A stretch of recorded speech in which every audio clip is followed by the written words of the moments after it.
చలన సాహిత్యం మొత్తం చదవండి. ఎక్కడా కూడా తాను గొప్పవాడినని చలం భావించుకోలేదు. ఎక్కడా కూడా నేను కారణ జన్ములని అనుకోలేదు. ఎవరిలాగా? శ్రీశ్రీలాగా, విశ్వనాథలాగా. తెలుగు సాహిత్యాన్ని నేను నడిపిస్తున్నానన్నాడు శ్రీశ్రీ. నేనే కనుక పోతే నన్నయ్య, తిక్కన, పెద్దన, సూరన, సోమన అందరూ పోయినట్టే అన్నాడు విశ్వనాథ్. అంటే వాళ్ళిద్దరూ చాలా కాన్షియస్గా మేము గొప్పవాళ్ళము అని భావించుకున్నారు, చెప్పారు కూడా. మొత్తం లోకానికి మేము చాలా గొప్పవాళ్ళం, మీరు గుర్తించినా గుర్తించకపోయినా మేము గొప్పవాళ్ళం అని చెప్పుకున్న రచయితలే మనకి ఎక్కువ. ఒక్క చోట కూడా నేను చెబుతున్నాను నాలాగా ఎవరూ చెప్పడం లేదని కానీ, నేను చెబుతున్నది మీకు అందరికీ శిరోధార్యం అని కానీ, మీరందరూ వినాలని కానీ ఎక్కడా చలం రాయడు. ఒక చోట అంటాడు కూడా, అందరూ ఈ కవులందరూ ఏమనుకుంటారంటే కొన్ని పుస్తకాలు ఎందుకు రాయాలి అనుకుంటారంటే, మేము పోయాక మా వదిలి ఆ పుస్తకాలు ఉంటాయి ఇక్కడ, మమ్మల్ని గుర్తుపెట్టుకుంటారు జనం, అందుకని రాస్తారు అని. అది ఎంత అవివేకమో అంటాడు. చలంకి తను గుర్తుండాలని లేదు, ఎక్కడా అనడు నన్ను గుర్తుపెట్టుకోవడానికి నా పుస్తకాలు ఉన్నాయని. దానికి పైగా ఒక ఉదాహరణ కూడా చెప్తాడు. ఆదిరాజ సోమనాథరావు అని ఆయన ట్యాగోర్ గీతాంజలిని అనువదించాడు. ట్యాగోర్ గీతాంజలిని అనువదించని వాళ్ళు ఎంతమంది ఉన్నారో చేతులు ఎత్తండి. నాకు తెలిసి ప్రపంచంలో ప్రతి ఒక్కడు ప్రతి తెలుగువాడు ట్యాగోర్ గీతాంజలిని అనువదిస్తుంటాడు. అట్లాగే ఆదిరాజ సోమనాథరావు గారు కూడా అనువదించారు. అనువదించి దానికి ముందు మాట రాసుకున్నట్టు ఆయన రాసుకొని దానిలో మనం ఆచంద్ర తారార్కం, సూర్యచంద్రుడు ఉండునంత వరకు అంటాం కదా, అలాగా తమ ఇద్దరి పేర్లు అనుకూలంగా ఉన్నాయి. రవి, సోముడు, సూర్యచంద్రుడు వచ్చేసారు. రవి, సోములు ఉన్నంత వరకు ఈ గ్రంథము వెలుగుగాక, వెలుగొందునుగాక అని రాసుకున్నట్ట. చలమన్నాడు. ఎంత అవివేక చూడండి, ఎంత అమాయకుడు. ఆదినాథ సోమనాథరావు గీతాంజలిని అనువదించాడని ఆయన బతుకున్న కాలంలోనే ఎవరికి తెలియదు. ఆయన చచ్చిపోయాకట ఆయన్ని ఇన్ని గుర్తుపెట్టుకుంటారట అని చలం వికరిస్తాడు. అలాగా కవులనే వాళ్ళు మేము సాహిత్యం రాస్తున్నాము, అనంతరం అందరూ మమ్మల్ని గుర్తుపెట్టుకోవాలనుకోవడం శుద్ధ దండగాని చలం అభిప్రాయం. తను అలాంటి రచయితే. నన్ను గుర్తుపెట్టుకోవాలని ఎక్కడ అండు. మనం అందరం నేను రాస్తున్నదంతా మీరు అందరూ చదివి 100 ఏళ్ల తర్వాత, ఇప్పుడు 130 ఏళ్ల తర్వాత మనం అందరం ఆయన గురించి మాట్లాడుకోవాలని చలం ఖచ్చితంగా కోరుకోడు. కాబట్టి చలంకి ఇతరులకి ఉన్న ప్రధానమైన తేడా అక్కడ ఉంది. ఈయన ఇంటి పక్కన ఉండే థియేటర్ టాకీస్ ఉండేవాడు. అప్పుడు టాకీస్లో ఈ సినిమాలు నడుస్తున్నాయి. ముఖ్యంగా ఈ దేవత, ఇంకోటేదో సినిమా ఉంది, తెనాలి రామకృష్ణ దేవత. అవి రెండు కొన్ని గంటల పాటు రోజు వాటిలోంచి పాటలు, డైలాగులు విని కూడా తను చచ్చిపోలేదు. నేను చచ్చిపోలేదంటే నాకు కనీసం 100 ఏళ్ళ ఆయుష్ ఉందని నాకు అనుమానంగా ఉంది. నేను దేశానికి, భాషకు చేస్తున్న ద్రోహానికి యముడికి ఇటుపక్క భారతమాత, అటుపక్క సరస్వతి నించుని నరకంలోకి తోసేస్తారని ఆశిస్తున్న నీతి సోదరులకి ఆశాభంగం కలగబోతోంది. దాని ముఖ్య కారణం అంటే నేను ఇప్పుడు చావట్లేదు, ఇంకా చావలేదు కదా, కాబట్టి ఇప్పట్లో చావను. అదొకటి. రెండవది, ఎందుకంటే నా కర్మ పరిపాకం ఇక్కడే తీరిపోయింది. ఆ నరకంలో మాత్రం ఇంకా ఏం చేస్తారన్న దిబ్బరం చిక్కింది. ఇంతకంటే ఘోరంగా ఏం చేయగలరు నరకంలో మాత్రం దేవత సినిమా చూపించడం కంటే అనేది ఈయన బాధ. మనందరికి ఇష్టమైన పాటలు, రాధే చల్లి నమ్మ రాధే చల్లి, పెద్దవాడు రాజరత్నం, చాలా మంచి పాట. ఆ పాట పయనమయ్యే ప్రియతమ నన్ను మర్చిపోదువా అని ఘంటసాల లైలామజ్ఞంలో పాడిన పాట. వీటిని చీల్చి ఎండాడేశాడు. ఆ రాధే చెల్లి అయితే అసలు నేను చదవను, మొత్తం ఎవరిని చదివితే వినండి, అసలు చదువుతూనే ఉండాలనిపిస్తుంది ఆ సినిమాల విమర్శ అయితే. లైలామజ్ఞంలో అయితే వాళ్ళిద్దరు ఘోరంగా ప్రేమించుకున్నారు, చచ్చిపోయారు. ఇందాక తను చెప్పింది పతివ్రతలందరూ కష్టాలు పడితే తప్ప పతివ్రతలు కారని. అట్లాగా ఇద్దరు కలిసి చస్తే తప్ప ప్రేమికులు కారు అని మళ్ళీ ఆకాశంలో నిల్చొని అక్కడ కూడా పాటలు పాడడం మొదలెట్టారు. అప్పుడు ఇంకా అయిపోయింది ఈయన పని. ఇంకా దీనికి తన జీవితానికి ఇంకా మోక్షం లేదని అప్పుడు ఆయన అన్నాడు, వీళ్ళిద్దరికి సక్రమంగా పెళ్లి చేసినా సరే వీళ్ళింత హంగామా చెయ్యరని ఏమిటి గ్యారంటీ. కాబట్టి వీళ్ళు చచ్చినా బతికినా ఒకటే. వీళ్ళు పెట్టే బాధ నాది ఒకటొకటి కాదని లైలా మజ్ను మీద 4 పేజీల రివ్యూ ఒక లైలా మజ్ను మీద. ఈ సందర్భంలోనే యుగళ గీతం అనే దాన్ని ఎలా నిర్వచించాడు. డ్యూయట్ అనేది ఎలా పుట్టిందంటే అట, అమ్మాయి హీరోయిన్ నాయక నోట్లో ఏదో అనుకుంటుందిట, అనుకుని తుక్కుని ఉమ్మేస్తుందట. ఉమ్మేస్తే నాయకుడు దాన్ని పట్టుకుంటాడట, పట్టుకుని అంటాడట అనేసి మళ్ళీ దాన్ని తిరిగి విసురుతాడట. ఈవిడ మళ్ళీ దాన్ని పట్టుకుంటుందిట, మళ్ళీ ఈవిడ ఇంకొంచెం ఏదో తీరుస్తుందట, కాస్త పోపులు గిప్పులు వేసి మళ్ళీ వదులుతుందిట. ఇలా తయారయ్యేవి యుగళ గీతాలు. ఆ పోపు నా విశ్లేషణ. కాబట్టి అలా తయారయ్యేవి యుగళ గీతాలట. ఆ యుగళ గీతాల కోసం పడి చచ్చిపోతారట. ఒక్క యుగళ గీతం లేకపోతే తెలుగు సినిమా లేదు. వాడు నిజం కూడా కదా ఇప్పటికీ. కాబట్టి యుగళ గీతం అనేది అలా పుట్టింది, మన ప్రాణం తీయడానికి పుట్టింది ఆ యుగళ గీతం అని. సినిమాలన్నిటినీ, మంచి సినిమాలను కూడా, మనం బాధపడే విషయాలు కూడా అంటాడు, నిజానికి మనకు కోపం వచ్చేదానికి కూడా. అట్లాగే ఆయన కొన్ని, అదే ఇది చెప్పాను ముఖ్యంగా మీకు, ఆయన కొన్ని వాక్యాలు, 2-3 వాక్యాలు వినిపిస్తాను. దాంతోపాటు ఆయన చెప్పిన జీవిత సత్యాలు చాలా చెప్తాడు. నాకు బాగా నచ్చింది ఒకటి ఏంటంటే, రామ్మూర్తి చనిపోయాడని టెలిగ్రామ్ వచ్చింది, వెంటనే రామ్మూర్తికి ఇది చెప్పాలి అనుకున్నాను.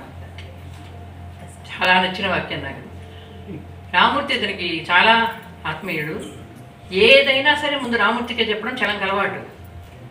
ఇప్పుడు వచ్చిన టెలిగ్రామ్ ఏమిటి, రామ్మూర్తి చనిపోయాడు చెప్తున్నా, ఆయన శైలికి చెప్తున్నా.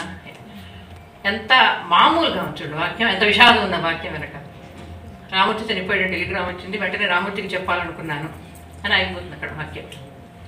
ఇది నాకు నిజంగా నా జీవితంలోనే జరిగింది కాబట్టి నాకు బాగా గుర్తుంది. అప్పుడు చాలా గుర్తొచ్చాడు. నా చాలా ప్రాణమిత్రురాలు శ్రీలక్ష్మి, ఆమె చనిపోయింది 2007లో. సిద్ధార్థికి తెలుసు, మా సీనియర్ శ్రీలక్ష్మి. ఆమె మానసరోవర్కి వెళ్ళి చనిపోయింది. వాళ్ళ అమ్మాయి ఫోన్ చేసి నాకు చెప్పింది, అక్క అమ్మ చనిపోయింది అని ఏడుస్తుంది వాళ్ళ అమ్మాయి. మొట్టమొదటిది 7 గంటలకు ఫోన్ చేస్తుంది కదా శ్రీలక్ష్మి, చెప్పాలి. శ్రీలక్ష్మి ఎక్కడున్నా, చైనాలో ఉన్నా, అమెరికాలో ఉన్నా, హైదరాబాద్లో ఉన్నా, ఎక్కడ ఉన్నా, నేను ఎక్కడున్నా, రోజు ఉదయం 7 గంటలకు నాకు ఫోన్ చేసి మాట్లాడేది నాతో. అది మా ఇద్దరికి అలవాటు. ఆ టైం పొద్దున్న 7 గంటలు అంటే శ్రీలక్ష్మి ఫోన్ టైం నాకు. అది వెంటనే నాకు వచ్చిన ఆలోచన, శ్రీలక్ష్మి చెప్పాలి పొద్దున్నే. నాకు అప్పటికి నాకు మ్యూజిక్స్ మొన్న మళ్ళీ తిరిగి చదువుతుంటే మ్యూజిక్స్, రామ్మూర్తి గురించి చలం రాసిన వాక్యం చూడగానే ఒక్కసారిగా ఉలిక్కిపడ్డాను నేను. సరిగ్గా నా అనుభవం అదే, ఇప్పటికి శ్రీలక్ష్మి చెప్పలేదే. అలాగా చలం వాక్యాలు చాలా రకాలుగా చాలాసార్లు, అంటే మాకిద్దరికి ఒకే రకమైన అభిప్రాయాలు చాలా విషయాల్లో ఉన్నాయి. ముఖ్యంగా మనం గొప్పవాళ్ళము, మనం చాలా ముఖ్యులము అని అనుకోకపోవడం అన్నది నా జీవిత ఫిలాసఫీ కూడా. కాబట్టి నేను అస్సలు ముఖ్యంగా తీసుకోను, కాబట్టి సెల్ఫ్ ఇంపార్టెన్స్ అనేది ఉండదు. కాబట్టి మనం గొప్పవాళ్ళని ఇప్పుడు అనుకోము. కాబట్టి చలం ఎందుకు ఆ రకంగా ఆదర్శప్రాయుడయ్యాడో నాకు అర్థమైంది, వ్యక్తిగతంగా నాకు అర్థమైంది. Don't take your self two seriously అన్న చలం బోధ చాలా ముఖ్యమైన బోధ, ఏ కాలం వాడికైనా సరే. తర్వాత దానిలో రచయిత అనేవాడు తను ఏం రాస్తున్నాడో తను ఆచరించాలా వద్దా, చాలా ముఖ్యమైన ప్రశ్న వేస్తాడు. జీవితానికి రచనకి మధ్య ఒక ఏకరూపత ఉండాలా వద్దా, ఈ రాతలు ఉత్త పై మెరుగా, జీవితం అనుగుణంగా ఉండనక్కర్లేదా, ఒకరు అన్నట్లు రాతలు ఒక మూడ్లో, ఒక హైయెస్ట్ మూమెంట్స్ ఆఫ్ ఇన్స్పిరేషన్లో మాత్రమే రాస్తామా, తక్కిన జీవితం అధమమైన ఏ పూర్వ సంస్కారం నుంచో ఉత్తమ కావ్యం రాయవచ్చా, ఏ రసికత్వము లేనివాడు ప్రేమ కావ్యాలు, ఏ ధీరత్వము లేనివాడు ఆదర్శ కీర్తనలు, అల్పాత్ముడు ఉత్తమ ఉత్సాహాలు కల్పించగలరా? ఇది నా సమస్య. నిజంగా చాలా సీరియస్ ప్రశ్న అడిగాడు అక్కడ. చేయగలరా లేదా అన్నదానికి ఆయన సమాధానం ఏం చెప్పడు. కానీ ఈ ప్రశ్న మనం ఇప్పటికీ వేసుకుంటూనే ఉంటాము. చాలామంది అంటుంటారు కూడా, ఆయన కవిగా మంచివాడే, కవి గొప్ప కవిత్వం రాస్తాడు కానీ మంచివాడు కాదని. అది వెంటనే మనకు తెలిసిన వాళ్ళైతే వెంటనే వస్తుంది కూడా మనకు ఆ మాట. కానీ నిజంగా తను అనుభవించిందే రచయిత రాయాలా, లేక ఊహల నుంచో, అబ్జర్వేషన్ నుంచో, పరిశీలన నుంచో కూడా రాయొచ్చు కదా. ప్రతి మనిషికి ప్రతిదీ అనుభవంలో ఉండదు కదా. ఉండకపోయినా ఊహించో పరిశీలించో రాయొచ్చా? ఇది ఈ పారాగ్రాఫ్ను పట్టుకొని మనం సాహిత్య విమర్శకు సంబంధించిన, కాచేన్ అన్నట్టు సాహిత్య విమర్శకు సంబంధించి ఆయన లేవనెత్తిన ఒక ముఖ్యమైన ప్రశ్నలు ఇది ఒకటి. కాబట్టి అంటే తను కొన్ని వ్యాసాలు 30, 31, 9 ఇవన్నీ కూడా అధ్యాయాలు కొన్ని చాలా సీరియస్గా రాశాడు. వాటిని మళ్ళీ మళ్ళీ చదివితే కనుక మనం దానిలోంచి తీసి కొత్త విషయాలను మనం రాసుకోవడానికి, చర్చించడానికి బాగా వీలుంటుంది. అయితే ఆయనకున్న తిక్క గురించి ఒకటి చెప్పేసి ముగిస్తాను. ఒక ఫ్రెండ్తో కలిసి దీనికి వెళ్తాడు, వేటకు. ఆ ఫ్రెండ్ పక్షుల్ని, పిట్టల్ని కొడుతుంటాడు. బాధగా ఉంటుంది, ఎందుకంటే ప్రకృతి అంటే చాలా ఇష్టం చలంకి. ప్రకృతిలో ఉండేవి పిట్టల్ని కొట్టేస్తున్నాడు, పిట్టలు చచ్చిపోతున్నాయి, కింద పడిపోతున్నాయి, బాధపడుతున్నాడు. కానీ అతను ఆపడానికి నేనెవరు అనుకుంటాడు. ఇప్పుడు తర్వాత కొంతసేపు ఆలోచించి, పిట్టల్ని, మృగాలని చదువుతున్నవాడిని నేను తిడుతున్నా, కానీ వీటిని వేడిని సంపరు, శాకాహారులు. వాళ్ళు తల్లులని, తండ్రులని, పిల్లల్ని, భార్యల్ని హింసిస్తారు. వాళ్ళు మంచోళ్ళు అయినట్టేనా? వాళ్ళు శాకాహారులు, భూతదయ కలిగిన వారు శాకాహారులు. భూతదయ అనే పదం కూడా వాడతాడు ఇక్కడ. వాడు భూతదయ కలిగిన వాళ్ళు శాకాహారులు. ఈ పిట్టల్ని చంపేవాళ్ళని తిడతాం మనం, వాడు నాకే తింటాడు కాబట్టి. ఎంత లాజికల్గా ఉంది, ఎంత తార్కికంగా ఉంది చూడండి. ఆ హింస చేయరు శాకాహారులు నిజమే, వాడు చేసే హింస ఏమిటి? మనుషుల్ని క్రూరమృగాల్ని ఏమీ చెయ్యరు వాళ్ళు, మనుషుల్ని హింసిస్తారు. కానీ వాళ్ళనే శాకాహారులు అంటాం మనం, వీళ్ళని మాంసాహారులు అంటాం. ఇట్లాంటి ఆర్గ్యుమెంట్లు ఎన్ని ఉంటాయంటే చలం ఏది చెప్పినా కూడా ఆ వ్యంగ్యంతో చెప్పడం అనేది దానివల్ల ఒక నష్టము ఒక లాభము. ఒకటి వాళ్ళని అందరినీ చదివిస్తాయి, అత్యద్భుతంగా రాసేయడం అందరం మెచ్చుకుంటాం, ఎంజాయ్ చేస్తాం, సీరియస్గా తీసుకోం. హాస్యంలో ఉన్న ప్రధానమైన గుణం ఏంటంటే నిజానికి హాస్యాన్ని చాలా సీరియస్గా తీసుకోవాలి. ఎందుకంటే హాస్యం రాయడం చాలా కష్టం, అనుభవపూర్వకంగా చెప్తున్నాను. హాస్యం రాయడం సులభం కాదు. కానీ హాస్యం నుంచి వచ్చే జీవిత సత్యాలని పట్టుకున్నప్పుడే ఆ హాస్యానికి సార్థకత. అలాంటి పాఠకులు ఉండాలి. అంటే చలాన్ని చదవడానికి మనకు ఇప్పటికీ పాఠకులు కొత్తగా తయారవ్వాల్సి ఉంది అని నేను భావిస్తున్నాను. ఇంకా ఇప్పటికీ మనం అద్భుతమైన పాఠకులు అయిపోయామని అనుకోవట్లేదు. నాకే అర్థమైంది మ్యూజిక్ చదువుతుంటే ఇంకా ఎంత బాగా చదవడానికి అవకాశం ఉందో చలాన్ని ఇప్పుడు మళ్ళీ అర్థమైంది. ఇంకా సమకాలీనానికి సంబంధించిన కొన్ని సూక్తులు ఆయన చెప్పి ముగించేస్తాను. ప్రతి విషయము ఎట్లా జరగాలో, ఏ కూరలు మంచివో, ఏ గాలి ఆరోగ్యమో, ఏ దేశం, ఏ కాలం, ఏ రాజు, ఏ ఫిల్ము, ఏ సంస్కారం, ఏ సంగీతం ఎంతవరకు మంచివో వాళ్ళదే లాస్ట్ వర్డ్. వాళ్ళకు తెలియనిది లేదు. మన వాట్సాప్ యూనివర్సిటీ, మన ఫేస్బుక్ యూనివర్సిటీ వాటి గురించి అప్పుడే చెప్పేశాడు. నిండా నిండా అందరూ మెదవలే. ప్రతి దానికి ఇది తినండి, నాకు ఫలానా రోగం వచ్చిందని చెప్పడం ఆలస్యం. కపటపడపడపడ నాకు సలహాలు వస్తాయి. Everybody has the last word. వాళ్ళకే అన్నీ తెలుసు. మన దీనిలో తను చాలా చక్కగా చెప్పాడు. ప్రభుత్వాలు పత్రికలు నీకు తిండి లేకపోతేనే ఓటు ఉంది కదా అంటారట. ఇప్పుడు ఎలక్షన్లో మనం అదే చూసాం.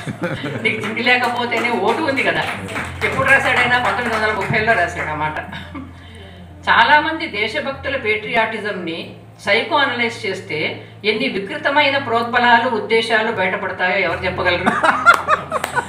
తప్పనిసరిగా ఇప్పుడు మనకు అన్వయించేది దేశభక్తుల సైకో అనలైజ్ చేసి చూడండి, ఎన్ని వికృతాలు ఉద్దేశాలు బయటపడతాయి. ఎంత బాగా ఈ కాలానికి అన్వయిస్తుంది అది.